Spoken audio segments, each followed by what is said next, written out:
there's a pretty good chance that you'll get a TV series in the States called The Warriors, in which you use, what, the martial arts well, in a Western setting?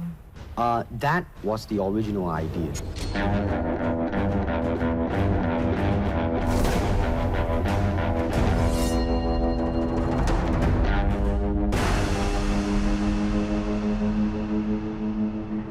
In the late 60s, my father was being considered for a lead role in a TV series about a martial artist. He was passed up because it was believed that a Chinese man could not be a lead. It's a television deal. It's called Kung Fu, and I was supposed to do it. Yeah. But the network decided against it. Bruce Lee had an accent, and he was as cool as anything gets, but I think the suits of that time would not have been comfortable with putting a young Asian American lead on the air.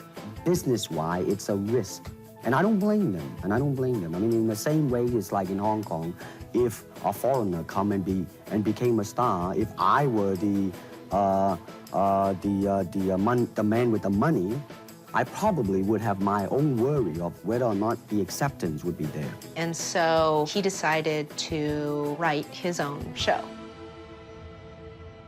Bruce Lee thought it was time in America to have a television show about Kung Fu. So he had this notion of a show set in America where a Chinese man comes to America in search of his sister and ends up that fish out of water story about a Kung Fu prodigy. It was obviously a martial arts vehicle for him to star in, and ultimately The Warrior is what it was going to be called.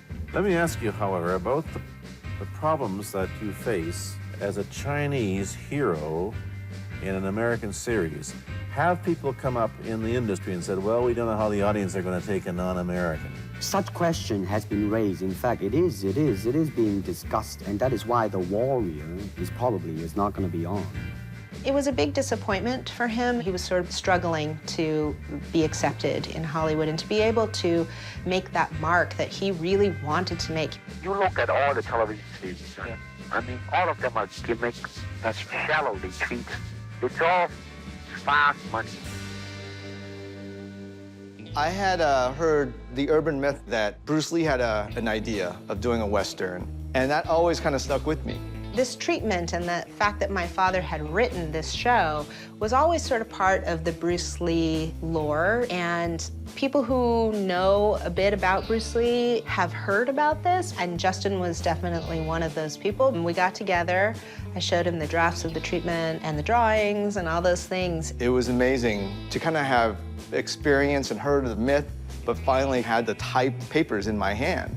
He had pages of character drawings, he had colorful images, he had notes on score. He has a little moment where he took out a pencil, a color pencil, and wrote all over one word, colorful. He like literally changed the word. Just really great. There was so much life in it. He's so prolific. There's the 8 pages, but then there's the room full of boxes of writing. And he was relentless in trying to figure things out and developing philosophies. And I knew at that point that if we could build it right, it was to really honor the spirit of what he was trying to do.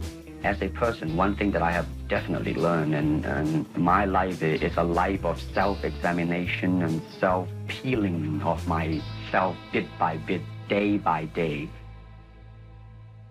He was very interested in the Chinese experience. So he was looking at a time frame for this show that took place in the late 19th century in San Francisco's Chinatown community. He was very directed and very focused about his intention to show an authentic representation of a Chinese person.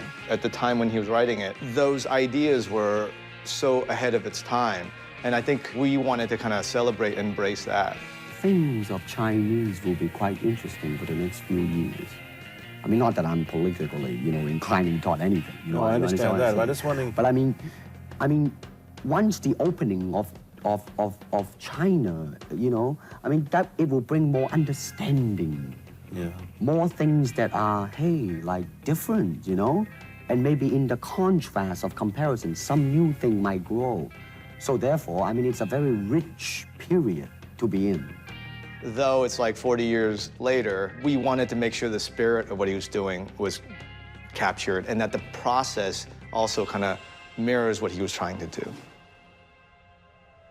My father died when I was 4, so I was very young. But I am so grateful for the fact that he was such an expressive human being.